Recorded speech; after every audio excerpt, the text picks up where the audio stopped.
Salut à tous, bienvenue dans Ciné, Série et compagnie qui vous fait traverser les écrans, histoire que vous puissiez vous prendre pour des super-héros et sauver le monde. Mais pas de super-héros sans la tenue qui va avec. Du Batman de Christopher Nolan à la nouvelle Wonder Woman en passant par James Bond, la talentueuse costumière britannique Lindy Hemming ne se lasse pas de rhabiller des personnages emblématiques. Rencontre dans l'extrait interview. Son super pouvoir à lui, captiver le spectateur en remettant au goût du jour les années 60 à travers une esthétique chic et un anti-héros charismatique, Don Draper. Weiner, le créateur de Mad Men, revient sur une aventure télévisuelle de 8 ans avec Madame et Série. Aux êtres flamboyants, il préfère les âmes torturées. Emmanuel Courcol, fidèle scénariste de Philippe Liorret, signe son premier film Cessez le feu. Romain Duris et Grégory Gadebois incarnent deux frères revenus brisés de la Grande Guerre. Leçon de mise en scène dans le script parfait autour du silence et de la fuite. Mais tout de suite, on commence sur les chapeaux de roue avec une star totalement glamour, doublée d'une actrice que rien n'arrête. Charlize Theron joue les méchantes dans Fast and Furious 8.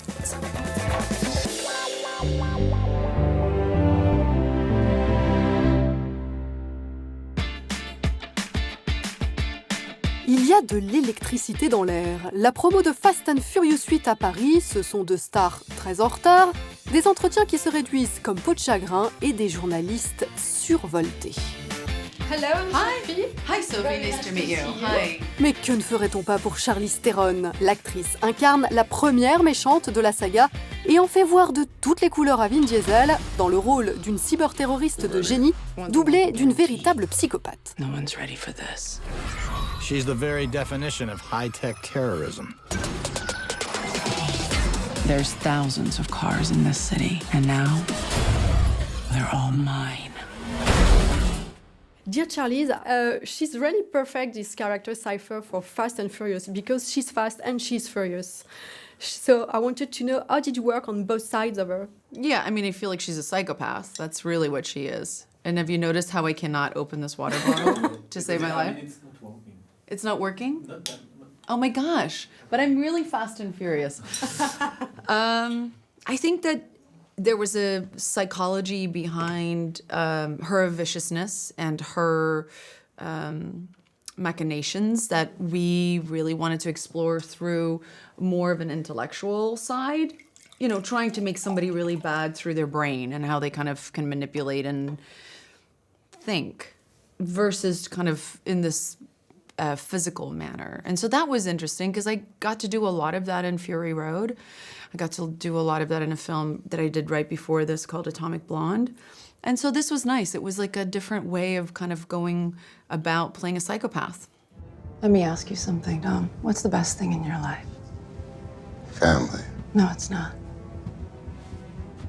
Not if you're being honest. It's the 10 seconds between start and finish when you're not thinking about anything.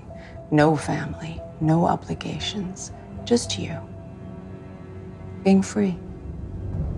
You're very good at playing psychopaths. I remember Ravenna in Snow White and the Huntsman. Yeah. Did you see some similarities between the two characters? Especially in their nervousness and They're definitely edginess? both psychopaths. Yeah, for sure. They function on a spectrum that's pretty scary. Yeah, right up there with the great serial killers of our time, for sure. But why is that a pleasure for an actress to play this kind of character? I think as a human, I'm quite fascinated by aberrant behavior. And so I've always kind of found myself reading a lot of books about people who have deviant behavior and do things that I can't even imagine doing. And I think a lot of people are scared of that stuff, and I find comfort in wanting to try and understand what the empathy is behind people doing really terrible things. And so for as long as I can remember, I've always read books on neurons and the function of the brain and the whole conversation, whether our behavior is nurtured or genetically modified within us and we're born that way. All of that stuff I'm fascinated by, and I think my job allows for me to go and explore them in a safe environment where, you know, I'm not gonna go to jail for my aberrant behavior. Be who you are. Why live only a quarter mile at a time when you can live your whole life that way? I'd like to have the opportunity with this interview to discover the fast side of Charlize Theron and the furious side of it. Oh, good luck. When were you the fastest to say yes to a character and a director, to say yes to a film? I think I've had that a couple of times. I've been fortunate enough to have that a couple of times. I found out about Fury Road through somebody who snuck the, who let the cat out of the bag. And so I kind of, I really chased that one. I made sure that George Miller knew that I was very interested in that.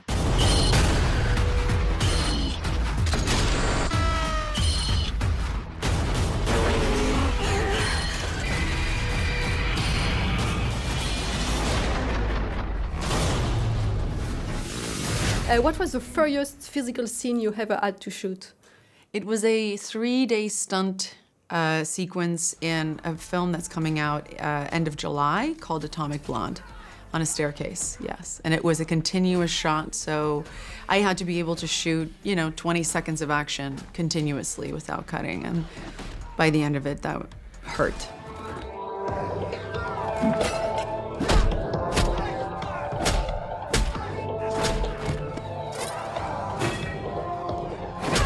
And what was the furthest psychological scene you ever had to experiment?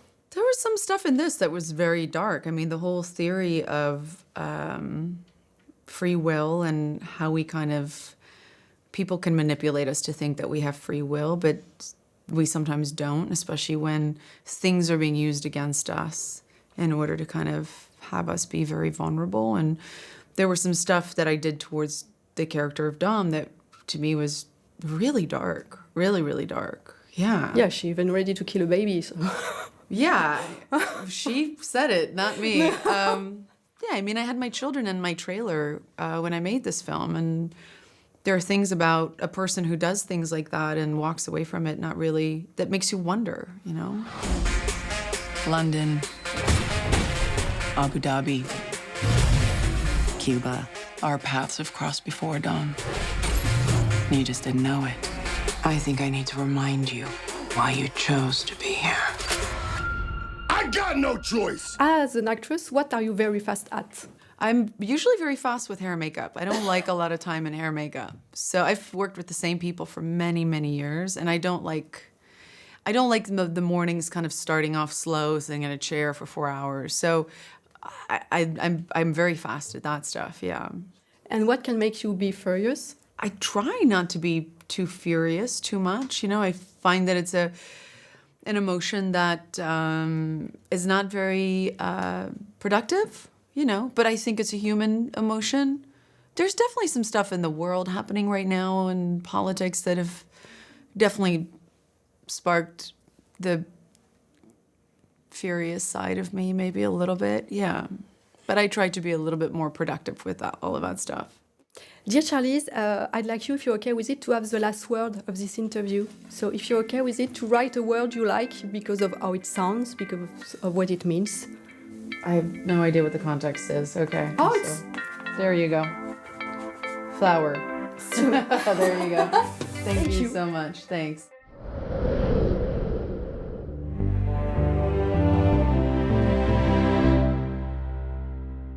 Cette semaine, Madame et Série rencontre Matthew Weiner, créateur heureux de Mad Men, venu clôturer le long séminaire consacré à sa série au musée du jeu de paume à Paris.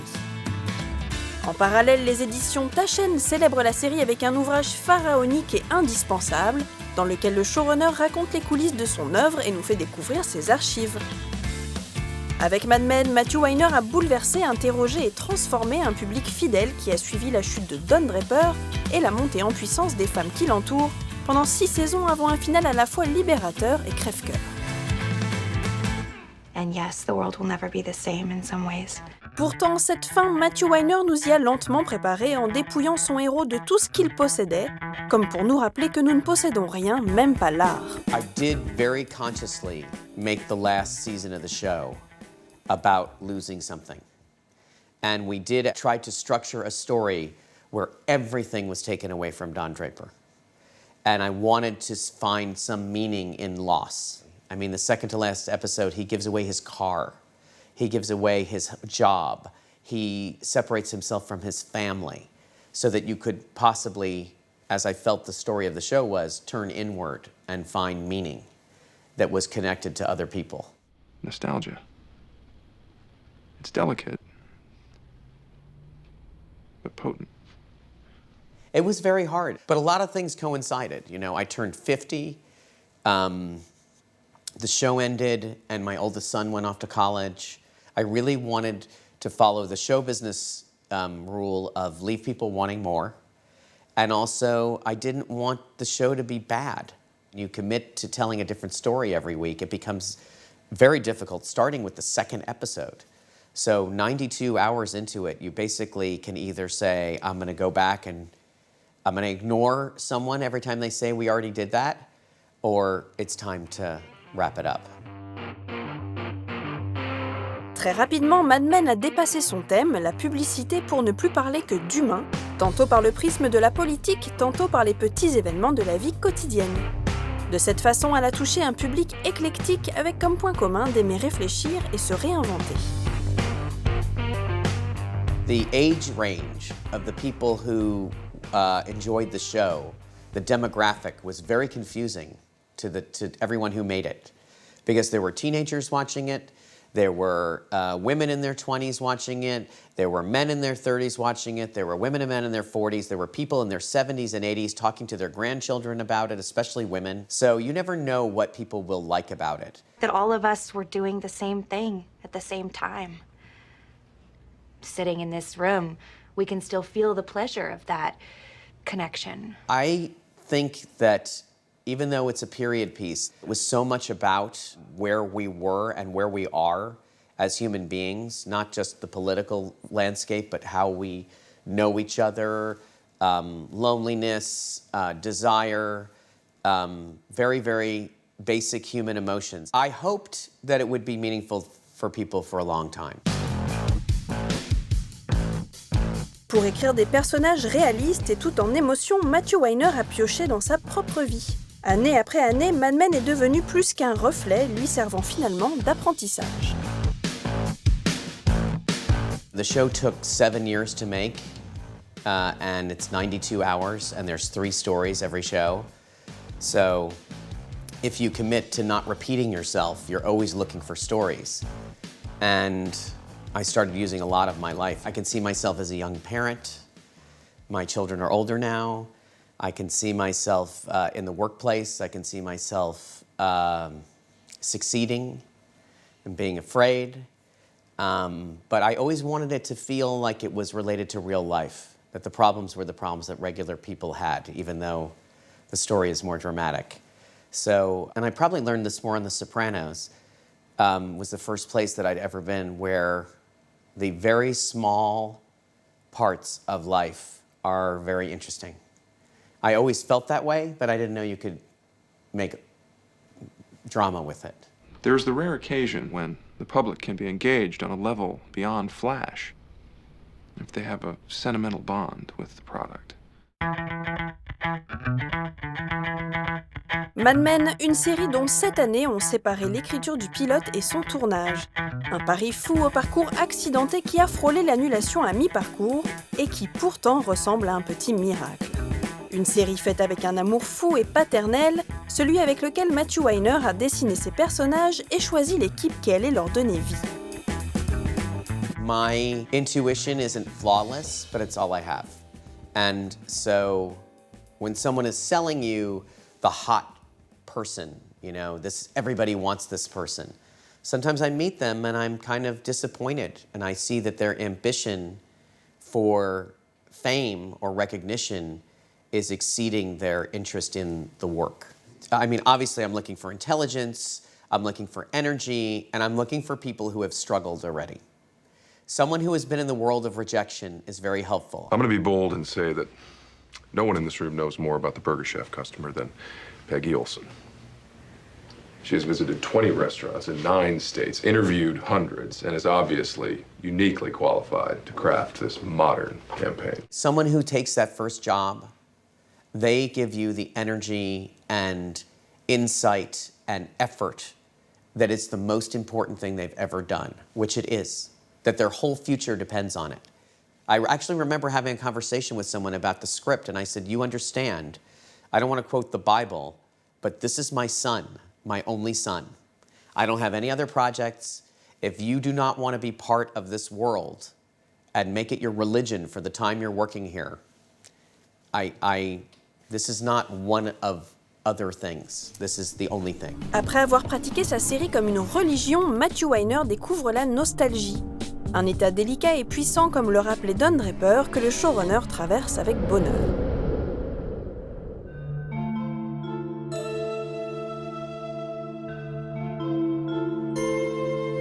À suivre dans Ciné, Séries et compagnie, les coulisses du petit écran avec la loi des séries.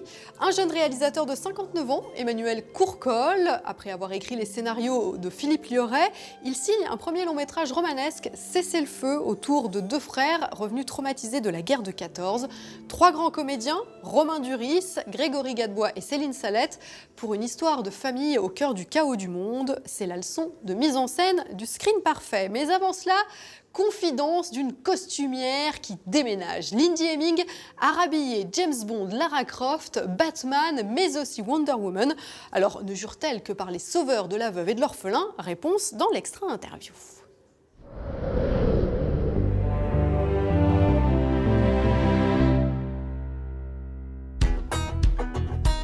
Les plus belles carrières sont souvent faites de grand écart. Celle de la costumière Lindy Hemming a commencé aux côtés de Mike Leigh. 10 ans de collaboration couronnée par un Oscar pour Topsy-Turvy.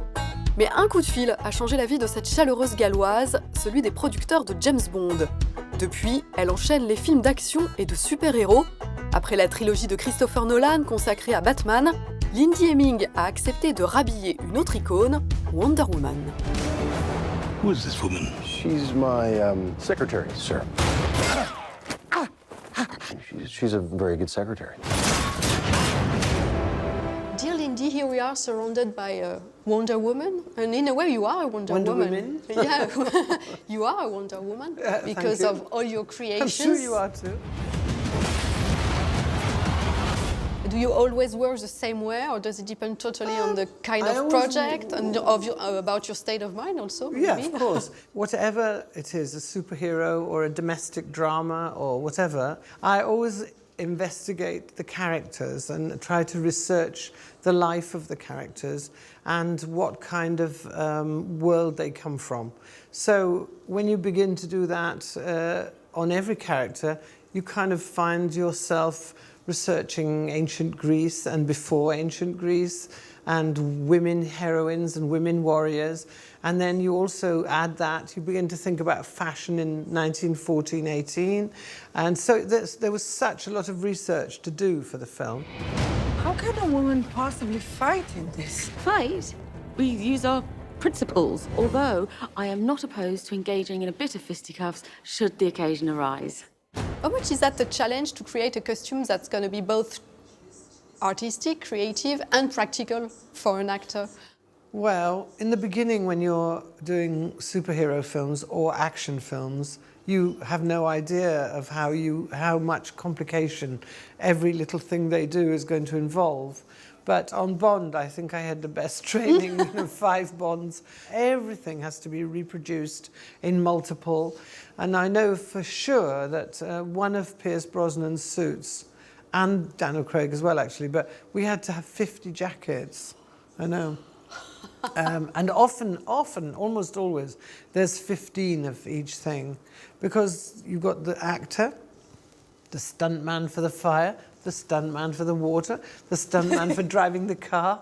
So every one of them has to have their own costume, and every one of those costumes has to be to the stitch, to the pattern, to the button, identical.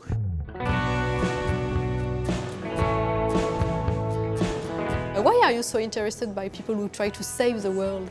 I'm not. Well, I am, but not those sort of people usually. I would never have even thought that I would end up working on those kind of films, because more before, in my career, I worked on much more real things. Yeah, with Mike Leigh, Mike Leigh, people like that, yeah, and 4 Weddings and a Funeral, and all these kind of things where you study sociological behaviour and, real life. And so it was a big biggest shock I ever had was to get a phone call from the people who make the James Bond films. It was amazing. But as an audience, do you like action movies, superhero movies? If you are not paid to create for them, really. will you go to the movies to watch the next Batman or the next Superman? No. In fact, no, I like really serious movies about politics and about things that happen in the world. I mean, I like films like Syriana, or, you know, I could think of lots of films. And I also like really watching really good actors working, you know, all different actors. Hey, Pop, can I ask you a question? How come you ain't never liked me? What law is there say I got to like you? The other night I watched Fences. And you know what? I have always thought Denzel Washington was really believable, exceptionally, you know, charismatic. And when you talk about the lack of diversity, I think it's almost like a demeaning of him, because he's been there doing it and he hasn't been saying anything, and he's been winning every time, because every part he does, he's great. And he's not a black man or anything. He's just a wonderful actor. Of course. Yes. When I first met this woman, I saw Rose and I latched on to her. I told her, baby, I don't want to marry. I just want to be your man. Rose told me. I told him if he wasn't a mankind, and move out the way so the mankind could find me. That's what she told me. You're in my way, you're blocking the view, move out the way so I can find me a husband. Would you say you feel closer to British cinema, or are you fond of American cinema? I think I'm fond of European cinema more than I'm fond of American cinema, generally speaking, because it's a phase in American cinema where they are making too many superhero films and these kind of things. But it'll come round. You know, they'll come back to making a different kind of film, and they have made great films. Some people build fences to keep people out, and other people build fences to keep people in. One of the great things about winning the Oscar is that every year, they send you all of the films that are in contention for the Oscars. So you see films from all over the world and America, which have been made by independent filmmakers. What is the last one? Oh, God. That you remember? Well, I actually saw a brilliant film which was called This Land of Mine in English. And it's about, at the end of the Second World War, the young children who'd become Nazi young boy soldiers being sent to clear the beaches. It was a really fabulous film, beautifully shot, wonderfully acted, and completely nobody knows anything about it. Zwischen den schwarzen Fähnchen und dem Feldweg liegen 45.000 Minen. Ihr wird ihr alle nicht schaffen. Wenn ihr das erledigt habt, könnt ihr nach Hause gehen. Willst du etwas sagen? Nein, Herr Feldwebel! I like watching things which are so cleverly constructed that you follow the drama in the film, and then at the end of it you've learned something about the world now. I think if you're clever enough to make a movie that tells somebody something and that educates people, and even cleverer if you can make a blockbuster that does that, it's hard, but you know, that would be the sort of perfect aim, really. So my last question would be, what kind of an audience are you in front of a film? What do you mean? When I watch? My husband asks me, have you died? He asks me every time, are you dead? Because I'm like this. I watch it like a sort of a statue. Yeah, I'm like a dead person, except for here. This is not dead, but all of me is like frozen. Yeah, frozen's a better word.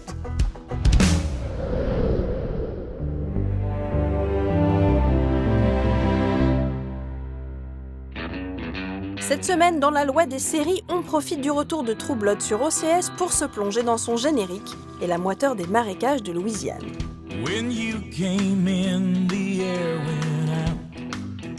Bienvenue dans la Bible Belt, littéralement ceinture de la Bible, cette zone du sud-est des États-Unis dans laquelle vit un nombre élevé de fondamentalistes chrétiens. On ne s'étonne donc pas que les symboles religieux envahissent ce générique, des églises au baptême et aux chants poussant à la transe. Dès leur plus tendre enfance, les habitants de ce sud ultra-religieux sont bercés dans l'adoration et la croyance avec peu de chances de s'en distancer. Le baptême forcé d'une femme retenue par 2 hommes en fin de générique en est une preuve. Pourtant, ce que nous rappelle cette élégante entrée en matière, c'est que le péché est là, partout. ses enfants mangeant des fraises avec gourmandise, ses corps enlacés et sulfureux, et ses lèvres fumantes en sont le témoin. En parallèle de ces images de plaisir, c'est la violence que ce générique expose. Celle de la police sur les citoyens, car ici il faut rester dans les rangs, la violence d'une séparation physique entre blancs et noirs dans cette région qui est également le berceau du Ku Klux Klan, et la violence de la mort avec ces cadavres d'animaux écrasés et dépecés par les hommes. L'esthétique de ce générique poisseux rappelle celui d'une autre série qui se déroule en Louisiane, True Detective. Avec ce mot en commun, true, vrai, qui définit le true South, le vrai Sud, l'Amérique authentique. La religion, le fanatisme et la luxure y sont également présents comme des codes bien intégrés qui représentent une région entière. On peut également rapprocher celui de Justified, qui se déroule dans le Kentucky avec ses routes bordées d'églises de fortune et de maisons en bois, son image poussiéreuse et même sa typographie irrégulière. On pense aussi au documentaire Searching for the Wrong-Eyed Jesus, sorti en 2003, dans lequel le réalisateur parcourt la Bible Belt en voiture, un Christ dans le coffre, et va à la rencontre de ses habitants. Certains plans se retrouvent d'ailleurs quasiment à l'identique dans le générique de True Blood, comme ce véhicule caché par la nature, ce baptême nocturne, ces maisons sur pilotis, ces femmes suintantes et en transe, ou ces scènes de bar. Le Sud-Américain, terre d'histoires et de personnages intrigants, n'a pas fini de nourrir la fiction. La saison 7 de True Blood est quant à elle à revoir à la demande sur OCS.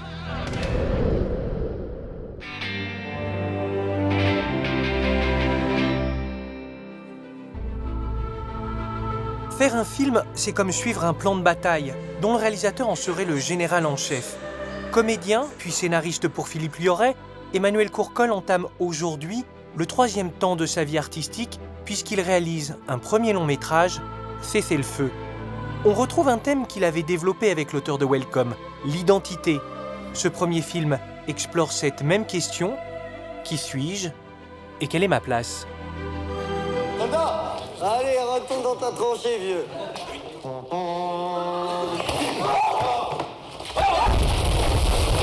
Il aurait fallu qu'on vienne comment? Les sourires aux lèvres? Comme si on rentrait d'une partie de campagne? Je sais très bien ce que vous avez vécu. Je l'ai vu de près. Qu'est-ce que t'as vu? Tu y étais dans la tranchée? Personne sait. Personne ne peut savoir. Bonjour Emmanuel Courcol. Bonjour Stéphane. Je vous ai invité au musée de l'armée qui nous fait l'hospitalité de nous accueillir parce que l'armée, c'est un peu une porte ouverte sur ce film puisque le héros de votre histoire est un héros de 14-18 qui fuit son passé. Est-ce que vous avez pu venir ici pour vous documenter par rapport à votre histoire? Oui, je suis venu ici même avant de commencer à penser à cette histoire, parce que c'est une période qui m'intéressait. Vous êtes d'abord scénariste avant de devenir réalisateur. Oui. Est-ce qu'on devient d'ailleurs réalisateur ou d'un seul coup on accompagne un geste qu'on a longtemps retenu? Je crois que c'est plutôt ça. Tu veux tirer? Vas-y. Tire. On devient réalisateur, je pense, avant de l'avoir décidé. C'est quelque chose qui mûrit longtemps à l'avance. Déjà le fait d'écrire, quand on écrit, on voit des choses, on voit un film. Puis à un moment donné, on se dit, tiens, finalement, et ce film-là, si c'était moi qui le faisais? C'est comme ça que c'est venu pour moi. Tu voudrais pas venir en Afrique avec moi? Tu verras des choses dont t'as pas idée. Je te connais à peine. Pour la France, on monte au feu. Qu'est-ce qu'on trouve dans le scénario de Cessez le feu? Est-ce qu'il y a déjà des indications d'axe de caméra? Est-ce qu'il y a déjà des idées de costumes?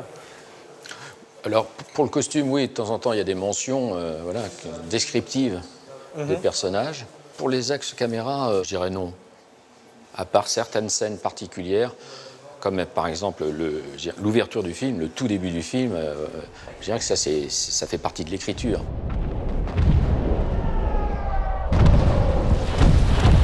Au départ, il y a une intention, et comme ce film, je dirais, c'est une plongée dans le cœur des personnages, voilà, j'ai souhaité faire une plongée dans le cœur de la bataille, je voulais planter en entrée en matière le chaos de la guerre.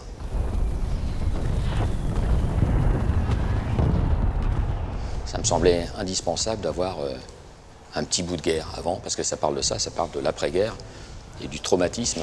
Donc il fallait une scène très forte, violente.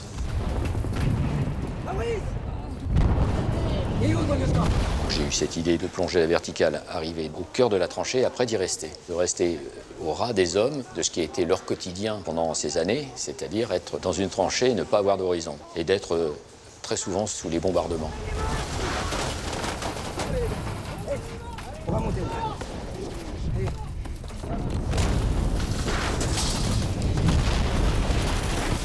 J'ai commencé par écrire une déambulation, planter aussi un personnage, c'est-à-dire le héros, c'est-à-dire un capitaine, un officier qui essaye d'entraîner ces hommes, voilà, qui soit au contact avec ces hommes. Et donc je me suis dit, je vais faire une déambulation dans cette tranchée en le suivant, cet homme qui remonte toute son unité pour mobiliser ces hommes et leur dire qu'il fallait monter à l'attaque. Rolly, 75! Les gars, faut que tu mets les pieds! T'inquiète pas, mon capitaine, c'est pas mon heure! Là. On a travaillé d'abord sur maquette, voilà, on fait une petite maquette pour voir comment on pourrait faire techniquement. On a fait un storyboard, voilà, c'est la seule séquence qui a été storyboardée dans le film. Puis à partir de là, ben voilà, il a fallu penser aux moyens techniques. Moi, je voulais une caméra très, très posée, très fluide, et je ne voulais pas une caméra épaule, comme on a plutôt tendance à le voir dans les scènes de guerre, d'action. Voilà, je voulais une caméra disons, qui place le spectateur en spectateur justement impuissant de ce carnage, en tout cas, de ce moment de violence. Et donc pour ça, voilà, on a opté pour un système de grue. Allez. Pour rentrer dans les secrets de fabrication, cette séquence qui est très courte, elle fait 4 minutes sur l'intégralité de votre film. Vous l'avez tournée pendant combien de temps ? Sur 3 jours en fait, puisqu'on a fait une première journée de répétition, puisque ça nécessitait beaucoup de manipulation avec technique, entre toute la pyrotechnie, tous les mouvements de caméra, la coordination de tout ça. Et donc on a répété pendant une journée. Et puis après, on a tourné ça en 2 fois, très tôt le matin, pour avoir une lumière rasante. L'image, elle est extrêmement soignée. Cette image, elle est signée Tom Stern. Et ça n'est pas rien, puisque depuis 2002, c'est le directeur photo des films de Clint Eastwood. Ouais. C'est un film qui a une dureté dans son propos, mais moi, ce qu'il m'en reste, c'est que c'est un film extrêmement lumineux. Est-ce que c'était ça le pari, de demander à Tom Stern de mettre en lumière un personnage obscur? Oui, mais ce que je voulais, c'est vrai que c'est un film sombre, je dirais, par le propos, parce que c'est quand même beaucoup de souffrance dans ce film.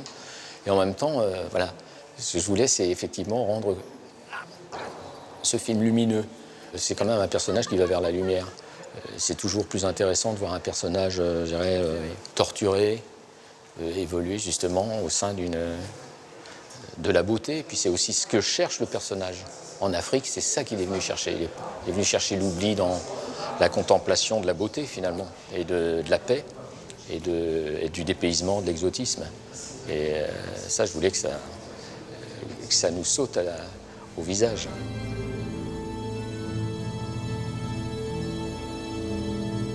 Dans mon expérience sur ce film, c'est d'avoir eu des idées, une construction mentale des acteurs, des personnages, et d'avoir été surpris pendant le tournage. Voilà, qu'ils aient apporté quelque chose que je ne voyais pas même dans mon propre texte. Mais je crois que cette liberté-là, ils se l'accordent dans la mesure où ils se sentent en confiance, les acteurs. Mais est-ce que c'est ça la direction d'acteur? C'est de faire coïncider liberté et discipline? Oui, je crois que c'est un bon compromis, mais c'est un travail de compromis, je trouve, comme beaucoup de choses dans le cinéma. La mise en scène, c'est de choisir des acteurs qui ressemblent aux personnages, ou au contraire, c'est de choisir des acteurs pour les mettre dans des positions inédites?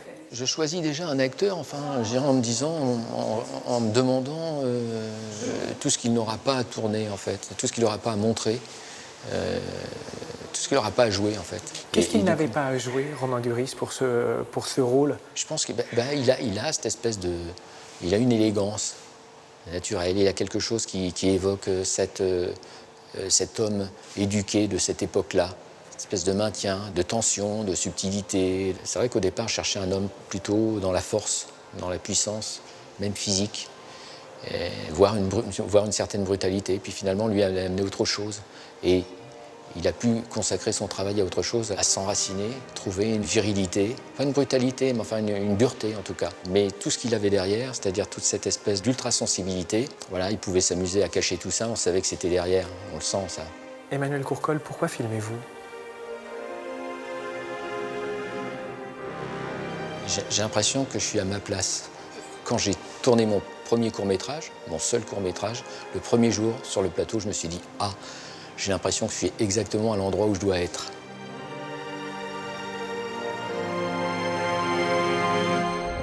Les super-héros seraient-ils les nouveaux dieux? En tout cas, ils ont nourri une véritable mythologie et à peu près toutes les formes d'art, notamment le cinéma et la série. Si vous aussi, ils vous fascinent, rendez-vous ici, au musée L'Art Ludique, pour une exposition absolument fabuleuse, l'art de DC, l'aube des super-héros. Planches originales, dessins préparatoires pour des films, costumes, accessoires grandeur nature, plus de 600 pièces qui témoignent de l'apport culturel des super-héros, depuis les premiers comic books des années 30 jusqu'au film Wonder Woman que nous évoquions tout à l'heure avec Lindy Hemming. On se quitte avec d'autres héros sans costume ni super-pouvoir, encore que dans son documentaire à voix haute, Stéphane de Freitas suit un groupe d'étudiants de la fac de Saint-Denis qui prépare le concours du meilleur orateur du 93. Et croyez-moi, on reste sans voix devant leur maîtrise de l'art du discours. Quand tu parles et que les gens t'écoutent et que les gens te regardent, t'as l'impression que tu peux tout faire. Tu peux conquérir le monde. La parole, c'est une arme. C'est quelque chose qui me permet de pouvoir me défendre. On va y arriver. Je te jure qu'on va y arriver. On n'est pas loin du tout. Demain, la tête haute. Il va falloir vous pousser aux fesses et vous dire je vais me lever et puis je vais le faire. Voici venue l'heure du jugement dernier. Est-ce que vous êtes prêts à leur faire un triomphe?